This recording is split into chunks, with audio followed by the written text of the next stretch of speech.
Alright, so I've played SYNDUALITY Echo of Ada for over 50 hours now, and I don't know guys, this is a weird one. It does some things I really like, and it gets a lot of the basics right, but I just keep wondering who exactly this game is for. In short, it's a mecha extraction shooter with some weeb shit thrown in for good measure, and to be clear, I have nothing against any of that. If anything, I'm probably the closest this game has to a target audience. I like extraction shooters, I like mechs, and I like anime. It's just that when thrown into a blender, I'm not sure it comes together to be more than the sum of its parts. But let me explain the premise real quick before we get to my thoughts on the game. Borrowing heavily from Death Stranding, this game takes place on a post-apocalyptic Earth where humanity lives underground to avoid a mysterious and deadly rainfall. And just like in Death Stranding, the deadly rain brings with it monsters from another realm and causes valuable high-energy crystals to sprout from the ground. As a drifter, you pilot a coffin cradle with the assistance of your magus in order to excavate said AO crystals. Or in human terms, you're a mecha pilot mining for money with the help of an AI anime character that you customize.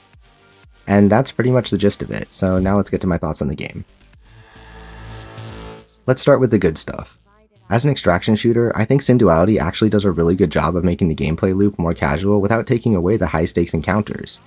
The biggest thing it does in this regard is provide you with lots of information. You always know where you are on the map, and you can always see the location of quest objectives as well as your extraction elevators. You can even wishlist resources and crafting materials, and then they'll be pinged and highlighted on your screen if you come across them while in the field. This is as opposed to something like Tarkov, where you basically need outside resources just to get an idea of where you're going and what you should be doing. Now another huge element of how the game provides you with information is in the sound design. In general, you can pretty much always hear other players long before you see them, unless they're just straight up camping or being very slow and sneaky. Since you're controlling mechs, they went with a thematically appropriate choice to make them loud, and so being properly snuck up on in a way that leaves you feeling cheated is pretty rare. I've only killed a couple players outside of audible range, and only because I've hit them from very far away. And on the flip side, I've only been snuck up on while already in combat and making a lot of noise. Speaking of which, my personal favorite way in which they've made the game more casual is by having your critical spot be on your back rather than your head. Not only does this encourage players to face each other head on and aim center mass, it also makes ambushes more rewarding. Combined, these elements put the focus on positioning over precision. But that's not to say you can't get some crazy shots.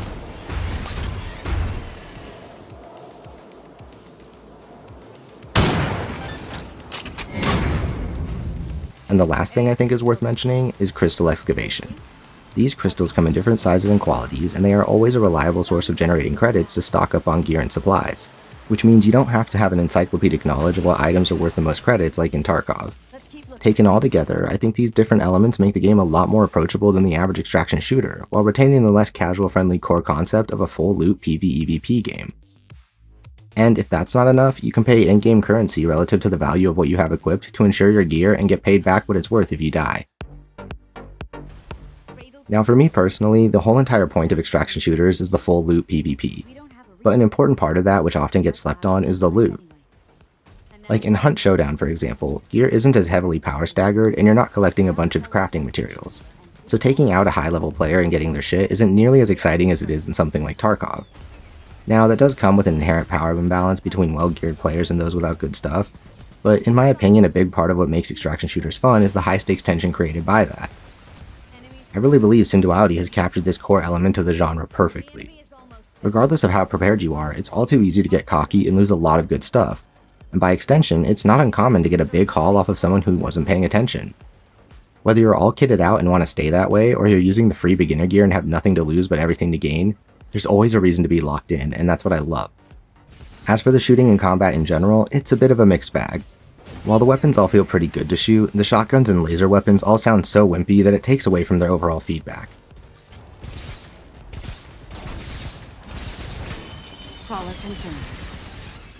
But between managing your health, stamina, magus ability, and positioning, I found that the combat can be a lot of fun and very intense. Well, against players, that is. The NPCs will almost certainly kill you once in a while, but they're more like noisemakers and pinatas than serious threats. You kill them to get materials and complete quests, or to simply get past them, and doing so can often draw the attention of the actual threat, other players. Beyond that, the NPCs aren't anything to write home about, but they're serviceable and dangerous enough that getting hit a couple times can leave you desperately wishing you'd brought more health packs. Before I get to my biggest issue with SYNDUALITY, there is one more feature that I found really cool, and it's the faction system. From the start of the game, you are part of the Drifter Association, and you're discouraged from attacking other association members, or players. You're even warned that you'll be kicked from the association and lose access to their quests if you kill too many other players. So after a while, I was curious how this would work and I started killing other people. After the first time I did it, my status within the association went down and other players were warned to be cautious upon seeing me.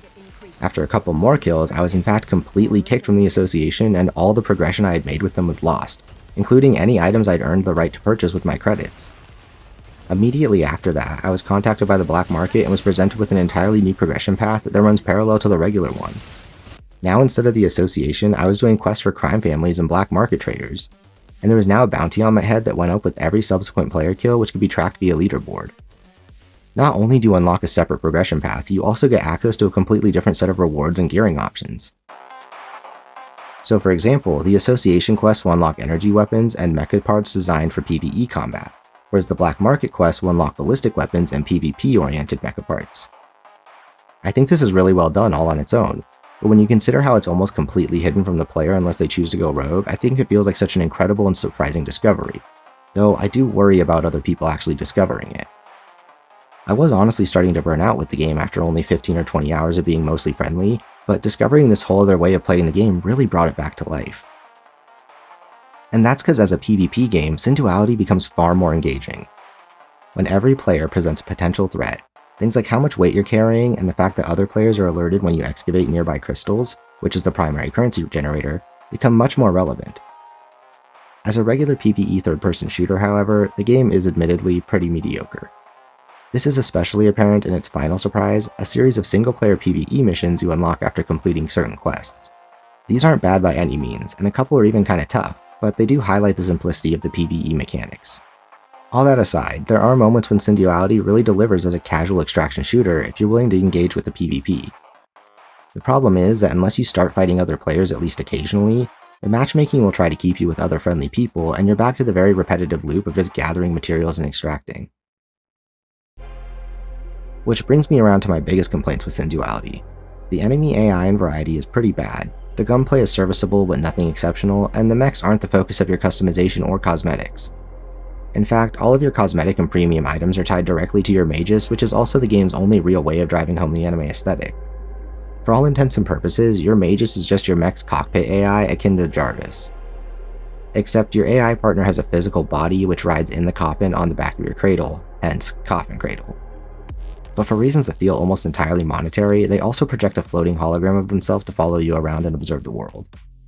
They can also be kidnapped if you fail to bail out within a few seconds of being destroyed, but that's done by just pressing 3 buttons at the same time. The whole thing is incredibly convoluted, but honestly I don't mind that. What I do mind is how the Magus really doesn't serve a meaningful purpose in gameplay. They basically exist to sell skins and remind you that this game is tied to an anime. I'm not trying to say I hate the concept, and I'm not really bothered by their inclusion, but it just seems so pointless. Like, the information my Magus provides is useful, but she seems like she's just here to follow around my mech and look cute.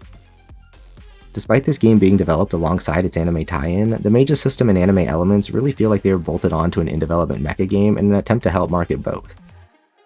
It just doesn't feel like it fits into the game at all. Like, it's fine I guess, but it really doesn't add anything other than waifus and husbandos to bait the weebs. And that's where I really feel like this game seems to come apart. It doesn't seem to know who it's for or who would be interested in these different elements of what it offers. If you're looking for cute anime characters, you probably aren't looking for a hardcore shooter with mechanics meant to make the game punishing and intense. If you're looking for a hardcore shooter, you're probably not looking for weeb shit. Obviously that's not necessarily true of everyone, and not even true of myself, but it does make the game hard to recommend outside of the small audience that would vibe with each of these elements. The idea of a mecha extraction shooter is rather novel, and I do think it could have overlapping audiences given mecha games can likewise be dense and challenging just like extraction shooters. There's a lot of extraction shooter fans and mech fans who would almost certainly like this game and its mechanics, but won't ever pick it up or think twice because there's an anime girl on the box art. But even then, there's caveats to that. And to be completely honest, I don't really blame people for not giving this a shot. I have nothing against anime-style characters or the fact that they're included in this game, but it just feels really forced. Like I could take a knife and perfectly cut away the anime aesthetic without affecting the wider game in any meaningful way. If it were purely a mecha extraction shooter, I think the game could be a solid 8 out of 10 assuming the resources used to develop the Magus system had been spent on fleshing out and polishing the rest of the game. But as it stands right now, I can't really imagine giving it higher than a 6 or maybe a 7. However, it's hard to say definitively until I at least see what the first couple content updates look like. All in all, I really did enjoy my time with SYNDUALITY despite its issues, but I don't know that I can confidently recommend it to anyone who isn't willing to look past these issues. I'm just glad it scratched my itch for an extraction shooter while I wait for ARC Raiders. Thanks for watching, and be sure to like, subscribe, and ding the little bell if you haven't already. You can also expect more podcast episodes to drop later this week. That's all for now, folks. Thanks again, and see you next time.